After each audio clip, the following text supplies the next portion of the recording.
नमस्कार, मैं हिमांशु मिश्रा। स्वागत है आपका मुद्दे की बात में। पश्चिम बंगाल में सियासी सरगर्मी तेज होती जा रही है। आज गृह मंत्री अमित शाह 2 दिन के बंगाल दौरे पर पहुंचे हैं, जहां वो पूजा अर्चना के बाद लोगों को संबोधित भी उन्होंने किया है। वहीं ममता बनर्जी के खास रहे शुभेंदु बीजेपी के साथ आ गए हैं, जिससे ममता की मुश्किलें और भी बढ़ती हुई नजर आ रही हैं। करेंगे इसी मुद्दे को लेकर चर्चा, लेकिन उससे पहले ये रिपोर्ट देखिए।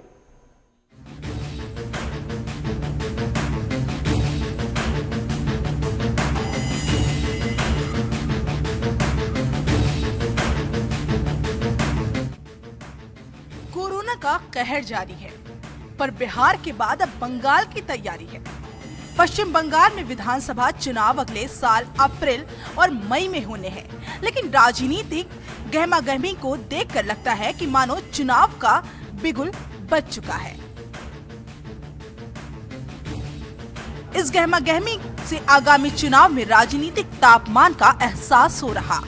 गृह मंत्री अमित शाह आज से बंगाल के 2 दिनों के दौरे पर हैं। इस दौरान वे अपने दौरे के पहले दिन मेदिनीपुर पहुंचे। इस दौरान केंद्रीय गृह मंत्री अमित शाह ने सिद्धेश्वरी काली मंदिर पहुंचकर पूजा अर्चना की है। इससे पहले केंद्रीय गृह मंत्री अमित शाह ने खुदीराम बोस को उनके पैतृक गांव पश्चिमी मेदिनीपुर में पुष्पांजलि अर्पित की और बोस के परिवार के सदस्यों के साथ मुलाकात की और उन्होंने मानद माला पहनाकर उनका सम्मान भी किया। बता दें कि इससे पहले बंगाल में अगले साल विधानसभा चुनाव से पहले 2 दिवसीय दौरे पर पहुंचे केंद्रीय गृह मंत्री व भाजपा के कद्दावर नेता अमित शाह ने आज कोलकाता में स्वामी विवेकानंद के घर जाकर उन्हें श्रद्धांजलि अर्पित करने के साथ अपने दौरे की शुरुआत की।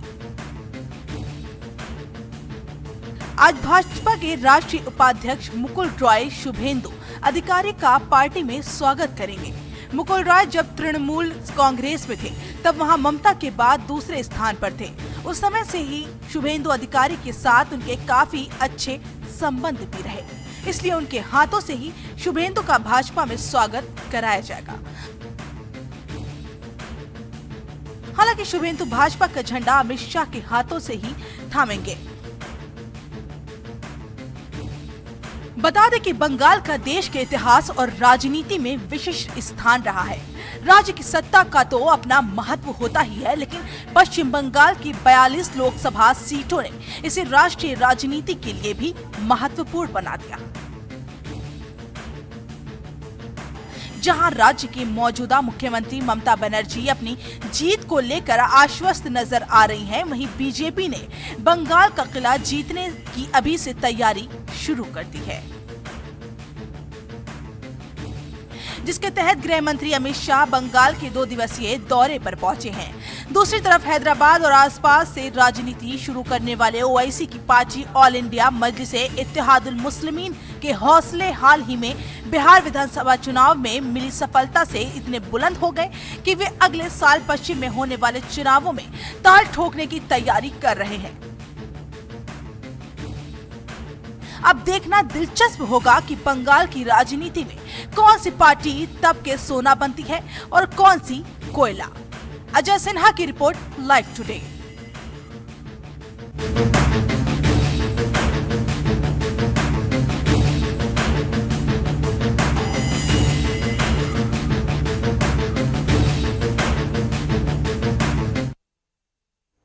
तो पश्चिम बंगाल में सियासी सरगर्मी तेज है और ऐसे में हर कोई अपनी ताल ठोक रहा है। भारतीय जनता पार्टी भी इस बार अपनी ताल ठोक रही है और अमित शाह वहां पर पहुंचे हुए हैं और उन्होंने ये दावा किया है कि इस बार 200 सीटें भारतीय जनता पार्टी के खाते में आने वाली हैं। इसी पर चर्चा करेंगे। हमारे साथ रामनाथ शुक्ला जी जुड़े हैं, भारतीय जनता पार्टी से नेता हैं। बहुत बहुत स्वागत है सर आपका। रामनाथ जी, किस तरह से देखा जाए पश्चिम बंगाल में सियासी सरगर्मी तेज हो गई है, अगले साल चुनाव होने हैं, भारतीय जनता पार्टी किन मुद्दों को लेकर आगे बढ़ रही है और किस तरह से इन चुनावों को देख रही है? भारतीय जनता पार्टी सदैव राष्ट्र एवं जनता के ही मुद्दों को लेकर आगे बढ़ी है। अंत्योदय का प्रोग्राम हमारा हो, चाहे एकात्म मानववाद रहा हो, हम हमेशा समाज के अंतिम व्यक्ति की तरफ देख के ही सारी योजनाएं बनाते रहे और उसी दिशा में प्रयास करते रहे। बंगाल का चुनाव हमारे लिए और देश के लिए बहुत महत्वपूर्ण है, क्योंकि बंगाल के बारे में कहा जाता है कि जो बंगाल आज सोचता है वो शेष लोग कल सोचते हैं। इसलिए निश्चित तौर से बंगाल में हमारी उपस्थिति, पंचायत चुनाव में जब भाजपा ने नारा दिया कि चुप्पे चाप कमल छाप, लेकिन इस बार चुप्पे चाप नहीं है, इस बार आपको जनता की भागीदारी दिखेगी। हर प्रोग्राम हमारा इस तरीके से होगा कि पूरे समाज का, पूरे बंगाल को जोड़ा जा सके। और आज भी आप हमारे अमित शाह जी का प्रोग्राम देखिए, जो भी यात्रा का उद्देश्य है वो इस ढंग से है कि समाज के प्रत्येक वर्ग को हम जोड़कर, और सोनार बांग्ला का जो हमने नारा दिया है भाजपा ने कि कहाँ गया वो सोनार बांग्ला, उसको हम कैसे खोजें, कैसे हम नए बंगाल का निर्माण करें। जी, ये भी कहा जा रहा है कि एक मंच से मैंने सुना, आपके बड़े नेता कह रहे थे कि 5 साल हमको दीजिए, हम जो है बंगाल की तस्वीर को बदल देंगे। निश्चित 2012 में, 14 में भी ऐसी तस्वीर देखने को मिली, 13 में जब चुनावी प्रचार चल रहा था, 5 साल दीजिए हम तस्वीर बदल देंगे। वही चीज़ें रिपीटेड की जा रही हैं बंगाल में, 5 साल दीजिए हम चीज़ें बदल देंगे। राष्ट्रीय मुद्दे और राज्य के मुद्दों में बड़ा अंतर है। जब 2014 में आदरणीय मोदी जी की सरकार बनी, उसके बाद से लगातार एक भी दिन बिना गंवाए नीतिगत फैसलों को चेंज किया गया, व्यवस्था परिवर्तन की लड़ाई लड़ी गई।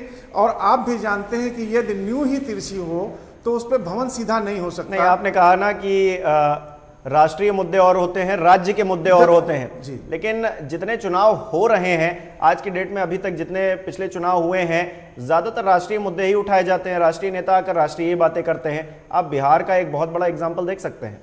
नहीं, बिहार में भी रोजगार की बात हुई, बिहार के विकास की बात हुई, बिहार में जो गांव-गांव पानी पहुंचाया गया, बिहार में सड़क और बिजली की बात देखिए। हर समय भाजपा ने जो है स्थानीय मुद्दों को, हमारे स्थानीय नेताओं ने, राष्ट्रीय मुद्दे नहीं उठाए गए उसमें, राष्ट्रीय मुद्दे नेताओं ने उठाए, लेकिन स्थानीय मुद्दे हमारे राज्य के नेताओं ने उठाए। विभिन्न कमेटियां हैं, विभिन्न दल हैं, विभिन्न कमेटियों के मार्फत तमाम पदाधिकारी उस ढंग से अलग अलग मुद्दे उठाते हैं। ये हमारा नीतिगत निर्णय है। बंगाल के अंदर सबसे बड़ा मुद्दा क्या लगता है? बंगाल के अंदर सबसे बड़ा मुद्दा सांप्रदायवाद है। जिस तरीके से तुष्टीकरण चल रहा है, जिस तरीके से घुसपैठ हो रही है, जिस तरीके से रोजगार और कानून व्यवस्था की स्थिति बहुत खराब है, कार्यकर्ताओं की आप देखिए हत्या हो रही है, बदले की कार्रवाई से सारी क्रियाकलाप किए जा रहे हैं, संवैधानिक ढांचे को ध्वस्त कर दिया गया है, संविधान नाम की कोई चीज नहीं बची है। इन सब चीजों को दुरुस्त करना ही भारतीय जनता पार्टी। जब आप ये कहते हैं कि संवैधानिक ढांचे को ध्वस्त किया जा रहा है, कानून व्यवस्था खराब है वहां पर, तो क्या एग्जैक्टली क्या कह रहे होते हैं? वहां पर कानून व्यवस्था की अगर बात कर रहे होते हैं तो एनसीआरबी के आंकड़े उठाकर देखा जाए। जब संवैधानिक चीजों की बात कर रहे होते हैं तो वो लोग जो कभी भ्रष्टाचार में लिप्त रहते हैं वो भारतीय जनता पार्टी में अगर शामिल हो जाते हैं तो वो दूध के धुले हो जाते हैं। इस बात को क्या माना जाए? संवैधानिक ढांचा मजबूत किया जा रहा है। ये आरोप लगाना आसान है कि वो भ्रष्टाचार के आरोपी थे और भाजपा में आए। भाजपा एक विचारधारा है और विचारधारा हमेशा पवित्र होती है, और हमारी विचारधारा आज भी पवित्र है। जो हमारी नीतियां स्वीकार करता है, हमारे कार्यक्रम को स्वीकार करता है, वो हमारे साथ जुड़ता है, उसका स्वागत है। और जब तक उसका बैकग्राउंड जो भी हो, बैकग्राउंड वो सब छोड़ के ही तो हमारे पास आया है। जब तक वो उन कार्यक्रमों को छोड़ के जब वो हमारे पास आया है, उसका हमने स्वागत किया है। बाकी कानून अपना काम करता रहेगा। तो विपक्ष तो यही कहता है ना कि आपने कोई ऐसी मशीन लगा रखी है जहां से होकर आता है और आदमी बिल्कुल शुद्ध निकल के सामने आ जाता है और भारतीय जनता पार्टी का हो जाता है। हमारी ये मशीन कहां पर लगी है, विपक्ष भी ढूंढ रहा है। हमारी मान्यता भी यही है कि अगर आप गंगा स्नान करते हैं तो मानते हैं कि उसके बाद आप पवित्र हो जाते हैं। ये तो हमारे सनातन धर्म की विशेषता है। तो ये भारतीय जनता पार्टी वो गंगा नदी है या फिर गंगा माँ है वो?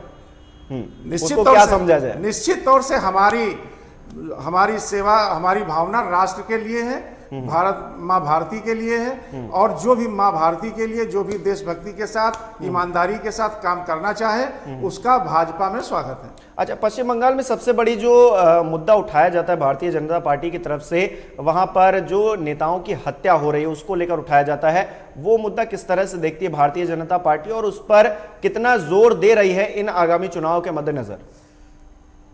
पूरा जोर इसी मुद्दे पे दिया जाएगा। 117 कार्यकर्ताओं की तिलांजलि, उनके श्राद्ध का कार्यक्रम हमारे राष्ट्रीय अध्यक्ष श्री जेपी नड्डा जी ने वहां पे किया था। हमारे सैकड़ों कार्यकर्ताओं का बलिदान, लाखों कार्यकर्ताओं की मेहनत और करोड़ों कार्यकर्ताओं की दुआएं बर्बाद नहीं जाएंगी और इस बार बंगाल में सीधे 200 पार, यही भाजपा का लक्ष्य है। तो इसके मद्देनजर वो मुद्दे उठाए जा रहे हैं जो ममता बनर्जी के कार्यकाल में कमजोरी रहे, उनके उन मुद्दों के सारे, यानी कि ममता बनर्जी की कमजोरी आपकी ताकत बन रही है। आप कुछ स्पेशल या फिर लेकर आ रहे हैं आम जनता के लिए, जिससे जनता आप पर भरोसा करे? जनता के लिए, हमारे लिए हर राज्य में, हर प्रांत में सुशासन, स्पष्ट शासन ईमानदारी के साथ लागू करना, यही हमारे लिए भाजपा के लिए एक उद्देश्य रहा है और यही वहां भी लागू करेंगे। गरीबों के कार्यक्रम को बंगाल में लागू नहीं किया गया, चाहे आयुष्मान भारत रहा हो, चाहे मुफ्त अनाज देने की व्यवस्था रही हो, कोई भी का केंद्र की योजनाओं को बंगाल में ममता दीदी ने लागू नहीं होने दिया। तो इससे किसका घाटा हुआ? गरीबों को घाटा हुआ, पिछड़ों का घाटा हुआ।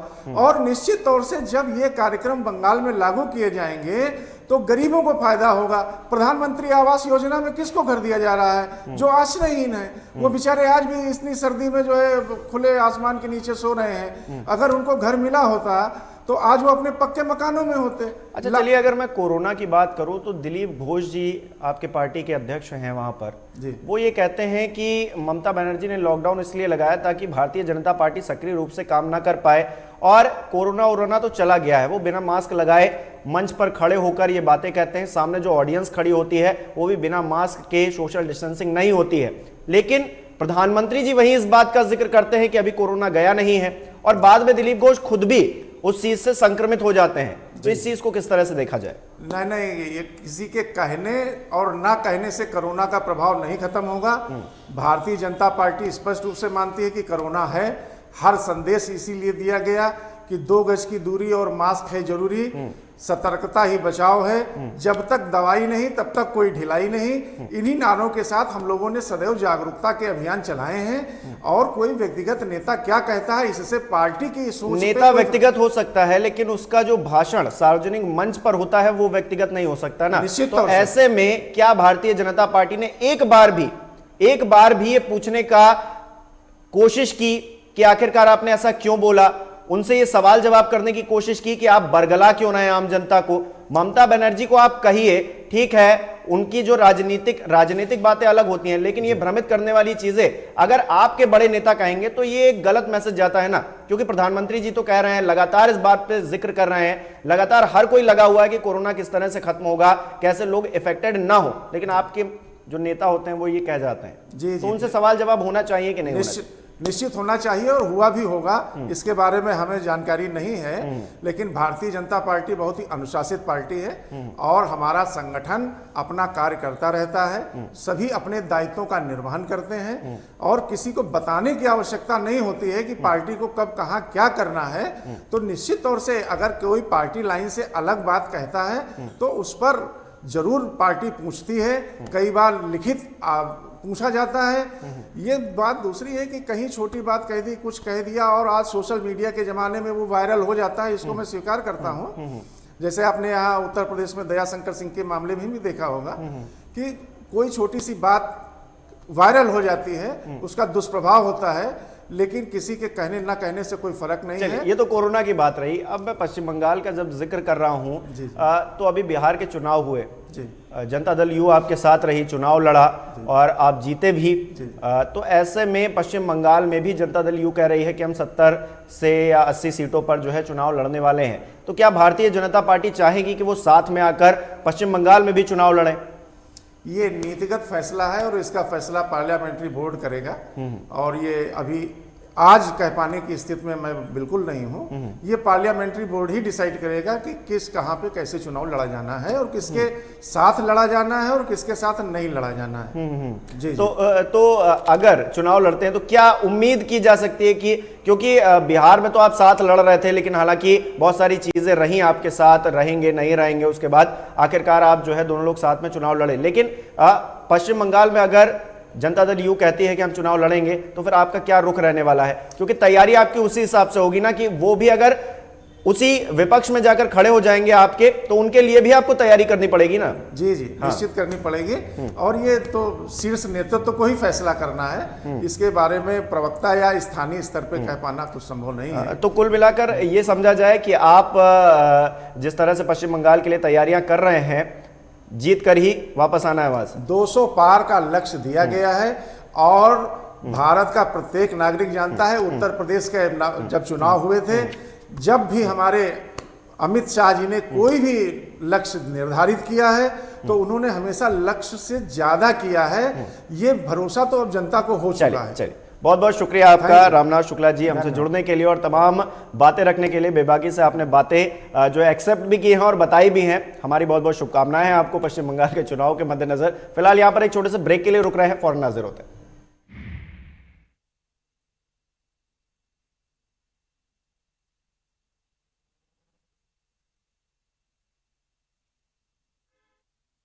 खूबसूरती के लिए सिर्फ हल्दी चंदन वाली क्रीम, ये बीते जमाने की बात है। आज आपकी स्किन को चाहिए कुछ एक्स्ट्रा, जैसे रूप मंत्र Ayurvedic face cream and face wash. ये कोई कॉस्मेटिक नहीं, आयुर्वेदिक औषधि है। बुलेट की रफ्तार से बताएंगे देश के हालात, जानेंगे पिछले 24 घंटे की सभी खबरें खास। देखिए 3 की बात हमारे साथ एक नए अंदाज में। वारदात की तह तक होगी पड़ताल, जुर्म की हर दास्तां होगी बेनकाब, हर अपराधी का होगा पर्दाफाश। देखिए क्राइम फाइल्स सोमवार से शनिवार रात 10:30 बजे सिर्फ लाइव। प्रधानमंत्री नरेंद्र मोदी ने आज एसोचैम के 100 साल पूरे होने पर उद्योगपतियों को संबोधित किया। उन्होंने कहा कि एसोचैम ने देश की अर्थव्यवस्था को बेहतर बनाने में बड़ी भूमिका निभाई है। वहीं पीएम मोदी ने रतन टाटा को सम्मानित भी किया है। ये रिपोर्ट देखिए। प्रधानमंत्री नरेंद्र मोदी ने उद्योग मंडल एसोचैम के फाउंडेशन वीक कार्यक्रम को वीडियो कॉन्फ्रेंसिंग के माध्यम से संबोधित किया। अपने संबोधन से पहले प्रधानमंत्री नरेंद्र मोदी ने वीडियो कॉन्फ्रेंसिंग के माध्यम से टाटा सन्स के चेयरमैन रतन टाटा को ASSOCHAM enterprise of the century award प्रदान किया। प्रधानमंत्री ने अपने संबोधन में कहा कि हमारे यहाँ कहा जाता है कि कर्म करते हुए 100 वर्ष तक जीने की इच्छा रखो। ये बात एसोचैम के लिए फिट बैठती है। एक नजर डालते हैं पीएम मोदी की बड़ी बातों पर। पीएम मोदी की बड़ी बातें। 21वीं सदी की शुरुआत में अटल जी ने भारत को हाईवे से जोड़ने का लक्ष्य रखा था। आज देश में भौतिक और डिजिटल इंफ्रास्ट्रक्चर पर विशेष फोकस किया जा रहा है। निवेश का एक और पक्ष है जिसकी चर्चा आवश्यक है। यह है रिसर्च एंड डेवलपमेंट पर होने वाला निवेश। देश आज करोड़ों युवाओं को अवसर देने वाले उद्यमों और वेल्थ क्रिएटर्स के साथ है। नया भारत अपने सामर्थ्य और संसाधनों पर भरोसा करते हुए आत्मनिर्भर भारत को आगे बढ़ा रहा है। इस लक्ष्य की प्राप्ति के लिए मैन्युफैक्चरिंग पर हमारा विशेष फोकस है। आने वाले 27 साल भारत के वैश्विक योगदान को ही तय नहीं करेंगे, बल्कि ये हम भारतीयों के सपने और निष्ठा दोनों को टेस्ट करेंगे। इस समय भारतीय इंडस्ट्री के रूप में आपकी क्षमता, प्रतिबद्धता और साहस दिखाने का है। हमारे चैलेंज सिर्फ आत्मनिर्भरता ही नहीं है, बल्कि हम इस लक्ष्य को कितनी जल्दी हासिल करते हैं। अब आने वाले वर्षों में आत्मनिर्भर भारत के लिए आपको पूरी ताकत लगा देनी है। इस समय दुनिया चौथी औद्योगिक क्रांति की तरफ तेजी से आगे बढ़ रही है। प्रधानमंत्री नरेंद्र मोदी ने वीडियो कॉन्फ्रेंसिंग के माध्यम से टाटा सन्स के चेयरमैन रतन टाटा को ASSOCHAM enterprises of the century award प्रदान किया।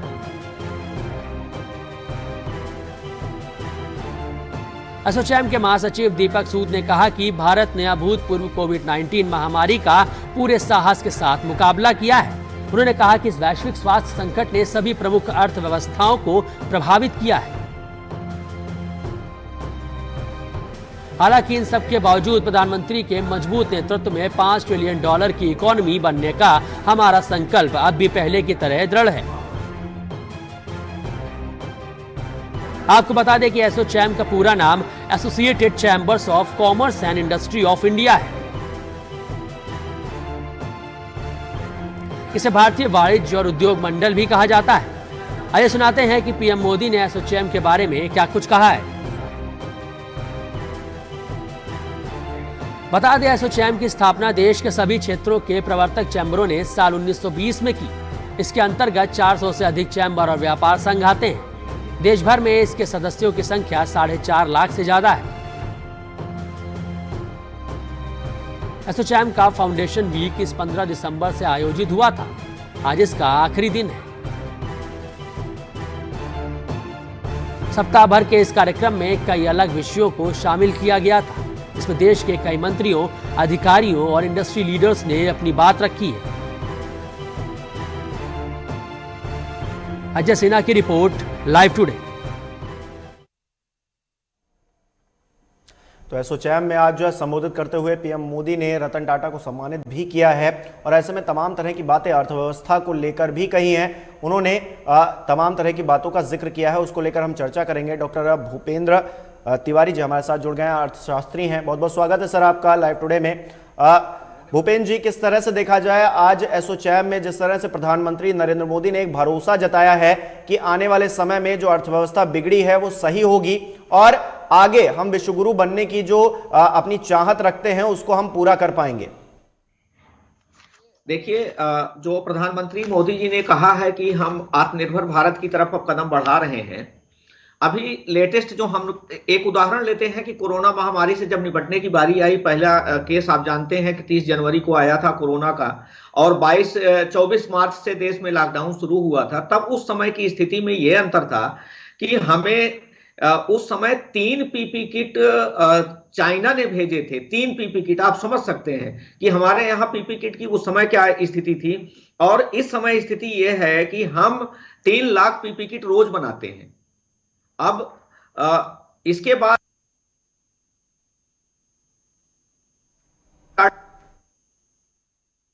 कोई पीपी किट या और कोई सामग्री बना रहा होता, मास्क है, सैनिटाइजर है या वेंटिलेटर है, इस तरह से कोई नहीं बना रहा था। लेकिन उसी का परिणाम यह है कि आज 110 से अधिक स्टार्टअप इस क्षेत्र में काम कर रहे हैं और 20 से अधिक उद्योग जो है वो सैनिटाइजर से लेकर के, मास्क बनाने से लेकर के और आपके वेंटिलेटर बनाने में, हेल्थ इक्विपमेंट बनाने में और दवाइयां बनाने में लगे हुए हैं।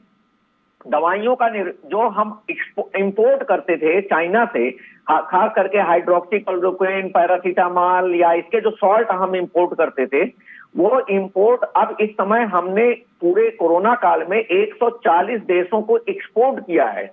ये इसी का परिणाम है कि आत्मनिर्भर भारत की तरफ हमारा कदम बढ़ रहा है। भूपेंद्र जी, आपने बिल्कुल सही कहा। यहाँ पे मैं इंटरप्ट करना चाहूंगा एक बात को कि जब हम बात करते हैं विकास की, उन्नति की बात करते हैं, तो हम कोरोना के ड्यूरेशन में जो हम कर पाए हैं उससे इतर अगर उससे पहले की परिस्थितियां देखें, हमारी जीडीपी कहां जा रही थी, हमारे कोर सेक्टर पिछले साल अक्टूबर के करीब माइनस में थे। तो ऐसे में हम जब कोरोना नहीं था तब क्या उस तरह से उन चीजों को टैकल कर पा रहे थे, उन चीजों को आगे बढ़ा पा रहे थे? हमारी अर्थव्यवस्था पहले से ही किन्हीं कारणों से, कारण बहुत सारे रहे इस चीज को लेकर, तमाम तरह के राजनीतिक दल भी अपने कारण बताते हैं, लेकिन मैं कह रहा हूं कि उस वक्त भी हमारी स्थिति बहुत खराब थी और उसके बाद जब कोरोना आया है तो हमारी स्थिति और भी दुर्लभ हो गई है। ऐसे में कोई स्पेशल प्लान आपको क्या नजर आता है अर्थव्यवस्था के सुधार के लिए जो होना चाहिए वो इस वक्त इंप्लीमेंट किया जा रहा हो, जिससे भविष्य में जो सपने दिखाए जा रहे हैं उस तरफ हम आगे बढ़ पाए? देखिए, एक चीज देखिए, राजनीतिक पहलू को छोड़ करके आप इकोनॉमिक्स के पहलू को छोड़िए, अर्थशास्त्री पहलू देखिए। मैं राजनीतिक पहलू पर बिल्कुल जाना नहीं चाहता। कोरोना काल के दौरान क्या था, कोरोना के पहले क्या था, अर्थव्यवस्था का ना सर कि पिछले साल अक्टूबर में माइनस में कोर सेक्टर थे। अरे भाई मेरी सुन तो लीजिए पहले। जी जी जी, पहले आप सुनिए। जब सारी अर्थव्यवस्था ठप पड़ी है तो यार इकोनॉमी माइनस में तो जाएगी ही भाई। आप एक चीज बताइए, जब मार्च, अप्रैल मई जून का जब 3 महीने के डाटा जो आप -33.99 की बात कर रहे हैं, तो उस समय तो मार्च, अप्रैल मई जून में बताइए कौन सा प्रोडक्शन हुआ था? केवल कंज्यूमर गुड्स को छोड़ करके, एफएमसीजी प्रोडक्ट्स को छोड़ करके कोई प्रोडक्शन नहीं हो रहा था, कोई कंजम्पशन नहीं हो रहा था, कोई ट्रांसपोर्टेशन नहीं हो रहा था। सुना नहीं, मैं 2019 की बात कर रहा था। एक साल पहले की बात कर रहा अच्छा, 19 में आप देख लीजिए, 19 में ग्रोथ रेट क्या थी और आज की 19 के ग्रोथ रेट को आप कोरोना काल के ग्रोथ रेट से कैसे तय कर सकते हैं? 19 में ग्रोथ रेट जो था आपका 6.5% था, कोरोना काल में आप कहेंगे कि -23.99% है। तो उस समय एक नॉर्मल पीरियड था, कोरोना काल में अर्थव्यवस्था लॉकडाउन में था, तो दोनों की तुलना नहीं की जा सकती है। लेकिन यह बात सही है कि आपकी बात, अब इस समय अर्थव्यवस्था का रिकवरी फेज अगर नहीं शुरू हुआ होता, हम चलिए कोरोना काल के बाद की बात करते हैं, जब इकोनॉमी ओपन हो गई। कोरोना काल में आपकी अर्थव्यवस्था आ गई थी, सेंसेक्स आ गया था 25,000 के आसपास, और इस समय आज की डेट में, आज जहां आप आज जब हमसे बात कर रहे हैं, आज कल की डेट में जब बंद हुआ है मार्केट, तो 47,000 पे बंद हुआ है। और इस समय सबसे बड़ा बाजार पूंजीकरण किसका हुआ है? आपके रिलायंस का हुआ। कोरोना काल में डिजिटल इकोनॉमी जितनी तेजी से बढ़ी है, मार्केट अगर ऊपर जा रहा है तो इसकी वजह शॉर्ट टाइम इन्वेस्टमेंट है, ना कि लॉन्ग टाइम इन्वेस्टमेंट है। आप मुझसे बेहतर जानते हैं, अर्थव्यवस्था को समझते हैं सर जी। नहीं, आप ये कह सकते हैं कि शॉर्ट टाइम इन्वेस्टमेंट और लॉन्ग टाइम इन्वेस्टमेंट, इसका मतलब है कि जो फॉरेन इन्वेस्टर्स हैं वो वहां पर अमेरिका से ये मूव हो रहा है, तो अमेरिका में इंटरेस्ट रेट भी तो बढ़ा हुआ है। जब शॉर्ट टाइम इन्वेस्टमेंट होता है तो आपको बता दें कि अमेरिका में जब इंटरेस्ट रेट बढ़ता है तो शॉर्ट टाइम इन्वेस्टमेंट जो है वो फॉरेन इन्वेस्टर उधर मूव कर जाते हैं, और हमारी जो सेंसेक्स है वो गिरना शुरू हो जाती है। पहले आप ये भी समझिए कि हम जब भी इंटरेस्ट रेट बढ़ेगा, और खास करके अमेरिका में इंटरेस्ट रेट बढ़ेगा, तो हमारे इन्वेस्टर्स मूव करते हैं अमेरिका की तरफ, ना कि मूव करते हैं आपके इंडिया की तरफ। और ये शॉर्ट टाइम इन्वेस्टमेंट जो आप कर रहे हैं, इसको कहते हैं प्रॉफिट गेनिंग। प्रॉफिट जो लाभ कमाने के उद्देश्य से शॉर्ट टाइम इन्वेस्टर से एंटर किए हैं, और शॉर्ट टाइम इन्वेस्टर से कभी भी इकोनॉमी इतनी तेजी से बूम नहीं करेगी, पहली बात। और दूसरी चीज ये है कि अभी आप एक दूसरा डेटा उठा करके देख लीजिए इलेक्ट्रॉनिक सेक्टर का। इलेक्ट्रॉनिक सेक्टर में आप सबसे ज्यादा इंपोर्ट चाइना से करते थे, आज सबसे कम इंपोर्ट हम इलेक्ट्रॉनिक गुड्स का इंपोर्ट कर रहे हैं, इंपोर्ट सब्स्टिट्यूशन कर रहे हैं चाइना से, क्योंकि हमने कंपनीज को यही इंडिया में लगाना शुरू कर दिया है। टोटल इंपोर्ट का 45% जितना हम कंज्यूम करते हैं, उसका 45% अकेले चाइना से हम इंपोर्ट करते थे। टोटल जितना हम कंज्यूम करते हैं उसका 60% हम इंपोर्ट पर डिपेंड करते हैं विभिन्न देशों से। लेकिन आज की डेट में धीरे धीरे इंपोर्ट सब्स्टिट्यूशन बढ़ने लगा है। इंपोर्ट सब्स्टिट्यूशन होने का मतलब यह है कि आज जब हम स्टार्टअप को लेकर के और इंडस्ट्री को लेकर के जब जागरूक हुए हैं, और जब से हमने आत्मनिर्भर योजना शुरू की है, तब से हमारा प्रोडक्शन बढ़ना शुरू हुआ है और विदेशों से आयात घटना शुरू हुआ है। सही कह रहे हैं भूपेंद्र जी। मेरा एक सवाल है यहाँ पर कि जब प्रधानमंत्री नरेंद्र मोदी ये बात कहते हैं, इस बात का जिक्र करते हैं कि पूरी दुनिया जो है इस बात पे भरोसा करती है कि भारत की अर्थव्यवस्था सही दिशा में जा रही है, तब आखिरकार हम किस पे भरोसा कर रहे होते हैं?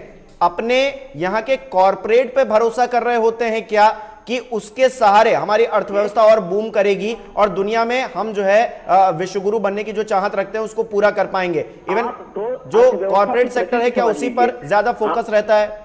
जी, हमारी अर्थव्यवस्था की प्रकृति ऐसी है कि हमारी अर्थव्यवस्था में जितना प्रोडक्शन होता है उसका हम 70% कंज्यूम करते हैं, केवल 30% एक्सपोर्ट करते हैं। जबकि चाइना जैसे देशों की या अमेरिका जैसे देशों की अर्थव्यवस्था का यह है कि वो एक्सपोर्ट ओरिएंटेड इकोनॉमी है। वो जितना बनाते हैं उसका 60% एक्सपोर्ट करते हैं, 40% कंज्यूम करते हैं। हम अपना कंज्यूमर बेस्ड इकोनॉमी, हमारी अर्थव्यवस्था सॉलिड पायदान पर है। हम अगर कोई भी पैंडेमिक आता है, कोई भी दूसरी सिचुएशन आती है, तो हमारे यहाँ जितना प्रोडक्शन होता है उस प्रोडक्शन पे बहुत ज्यादा असर इसलिए नहीं पड़ता क्योंकि हम खुद बनाते हैं और खुद अपने देश में कंज्यूम करते हैं। ज्यादातर हम एक्सपोर्ट पर डिपेंड नहीं करते। इसीलिए पिछले साल की अपेक्षा इस साल हमारा विदेशी मुद्रा भंडार ज्यादा बढ़ा हुआ है। और मैं आपको बता दूं, जब 47,000 का आपका आंकड़ा बढ़ा है, इसी बीच एक दूसरी भी दिख रही है कि आपके फॉरेन रिजर्व में केवल $0.9 मिलियन की कमी भी आई है। तो इसका मतलब यह है कि आपके फॉरेन इन्वेस्टर्स इधर नहीं आए हैं, जो आप कह रहे थे कि आपका ये शॉर्ट टर्म गेनिंग के लिए मार्केट बढ़ा हुआ है और 47,000 पे पहुंच रहा है। ये शॉर्ट टर्म गेनिंग अगर होता तो उसी के साथ साथ आपके फॉरेन रिजर्व में भी ये दिखने लगता क्योंकि बाहर के इन्वेस्टर्स आते, शॉर्ट टर्म में यहाँ पैसा लगाते, मार्केट ऊपर जाता और उसके बाद वो आपका भूपेन जी, आम जनता कितनी राहत महसूस करके चले उसके मन में, क्योंकि बहुत सारे सवाल हैं, पेट्रोल डीजल के दामों को लेकर हो, महंगाई को लेकर हो, तमाम तरह के सवाल हैं। तो ऐसे में आम जनता, आखिरी में मैं यही जानना चाहता हूं कि आम जनता कितना विश्वास रखे अपनी इस अर्थव्यवस्था पे, अपने देश की नीतियों पर, कि आने वाले समय में उसको थोड़ी राहत मिलेगी? इसके लिए सरकार को माइक्रो इकोनॉमिक एडजस्टमेंट एक होता है, एक शब्द होता है माइक्रो इकोनॉमिक एडजस्टमेंट करना पड़ेगा। माइक्रो इकोनॉमिक एडजस्टमेंट का मतलब होता है कि जैसे अब कृषि क्षेत्र में इस समय वस्तुओं के दाम बढ़ रहे हैं। जैसे अगर पिछले महीने की हम बात करें तो उस समय हमारा इन्फ्लेशन रेट था 7.61%, अभी इस महीने में हमारा इन्फ्लेशन रेट है 6.93%। ये भी बहुत ज्यादा है। तो अभी सरकार को कुछ ऐसे क्षेत्र हैं, जैसे आप एग्रीकल्चर सेक्टर को ले लीजिए या आप पेट्रोलियम सेक्टर को ले लीजिए। रसोई गैस अभी पिछले एक महीने के अंदर केवल 20 दिन के अंदर 100 रुपए बढ़ चुका है। पेट्रोल की कीमतें बढ़ रही हैं। तो माइक्रो एडजस्टमेंट का मतलब होता है कि स्पेसिफिक पर्पस जहां पर कंज्यूमर्स को बहुत ज्यादा असर पड़ रहा है वहां पर सरकार कंट्रोल करे। कुछ ऐसे सेक्टर्स को जहां पर अभी बूम चल रहा है, जैसे इलेक्ट्रॉनिक है, हाईवेज है, या जिसको आप इंफॉर्मेशन टेक्नोलॉजी कह सकते हैं, वहां पर थोड़ा सा टैक्सेस को बढ़ा करके सरकार अपनी कंपनसेशन कर सकती है। लेकिन अभी भूपेन जी, बहुत बहुत शुक्रिया आपका जुड़ने के लिए, तमाम जानकारी के लिए, तमाम बातचीत के लिए बहुत बहुत शुक्रिया आपका। तो कुल मिलाकर प्रधानमंत्री नरेंद्र मोदी ने आज एसोचैम के 100 साल पूरे होने पर उद्योगपतियों को संबोधित किया है। उनका कहना है कि एसोचैम ने देश की अर्थव्यवस्था को बेहतर बनाने में बड़ी भूमिका निभाई है। आने वाले भविष्य में इसको लेकर अच्छी उम्मीद जताई जा रही है। क्या होगा उसकी अपडेट आप तक पहुंचाते रहेंगे लाइव टुडे के माध्यम से। फिलहाल के लिए मुद्दे की बात में इतना ही। नमस्कार।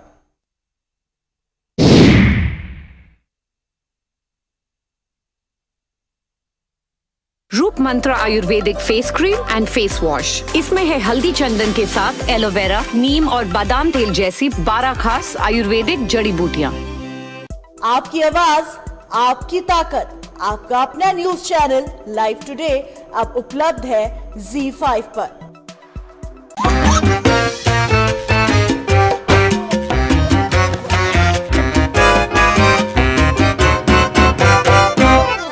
Hello and welcome to our special show Ajab Gajab, जहां हम लेकर आते हैं कुछ ऐसे अजब गजब वीडियोस जिन्हें देखकर कहीं आपकी हंसी निकल जाती है तो कहीं आप हैरान हो जाते हैं।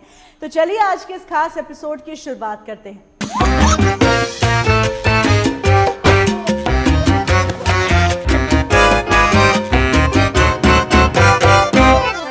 पिता और बच्चे के बीच रिश्ता बेहद खास होता है। हर बच्चा पापा के आंखों का तारा होता है और अपने बच्चे को हंसाने के लिए एक बाप कभी जोकर बनता है तो कभी घोड़ा बन जाता है।